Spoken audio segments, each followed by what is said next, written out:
शहडोल जिले में किसानों ने धान की खेती कर मेहनत तो की, लेकिन उनकी इस मेहनत पर पूरी तरह पानी फिर चुका है।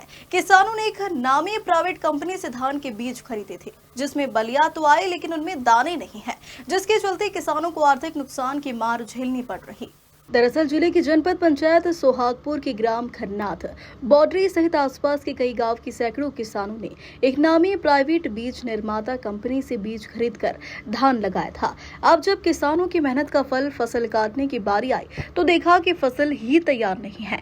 धान के पौधे तो तैयार है, लेकिन उसमें फसल नहीं है। धान के बालियों में धान ही नहीं है। कई एकड़ भूमि में लगाई गई धान की फसल बर्बाद हो गई, जिससे सैकड़ों किसानों को आर्थिक नुकसान की मार झेलनी पड़ रही। किसानों ने कहा कि उन्होंने खेती के लिए काफी कर्जा लिया है और इस तरह फसल के बर्बाद होने के कारण उन पर कर्ज का अतिरिक्त बोझ बढ़ गया है, जिसके चलते उन्होंने प्रदेश सरकार से मांग की है कि उनके इस नुकसान की भरपाई कराई जाए। जैसे कि अभी किसान आए थे खन्नाट के और कुछ फसलें बता रहे हैं कंचनपुर और चौराडी खन्नाट तरफ की एरिया की है।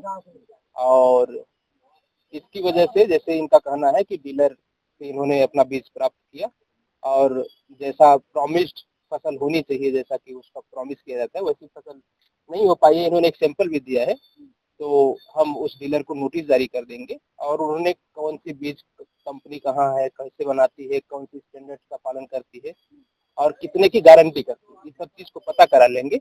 और निश्चित रूप से जो भी नियमानुसार कार्रवाई हो सकती है, अगर वो फसल जो बीज कंपनी नकली है, अनरजिस्टर्ड है, तो उसके खिलाफ उसकी कार्रवाई। किसानों को क्या राहत होगी? लगभग 160-70 एकड़ के किसान प्रभावित हो रहे हैं। देखिए, राहत अधिकतर अभी, क्योंकि ये मामला बिल्कुल फ्रॉड का है कि आपके जो कंपनी ने जो भी बीज प्रॉमिस करी वैसे बीज आपके अनुसार नहीं है, जो कि एक जांच का विषय है। अगर वो निकलती है तो निश्चित रूप से हमको प्रोसिक्यूट करके इनको राहत की राशि दिलाएंगे। ठीक सर, हमारी फसल जो है किसान छोटे से लेकर बड़े किसान तक है। बाकी नुकसानी तो हम नहीं बता पाएंगे कितना नुकसान हुआ है। करीब 50-60 एकड़ नुकसान उसमें लगा हुआ फसल है। तो मेरा कहना ये है कि हम बीमारी भी नहीं बता सकते सर। वो पेड़ तो खड़ा है, बाकी बाली में दाना ही नहीं है, ये समस्या है। तो कृपया करके कि कलेक्टर साहब से यही निवेदन है कि वहां जाके या मुआयना करें, या हमारी कोई समस्या, हम बीमारी का नाम भी नहीं बता सकते सर, क्या बीमारी लगी है उसमें क्या नहीं लगा है।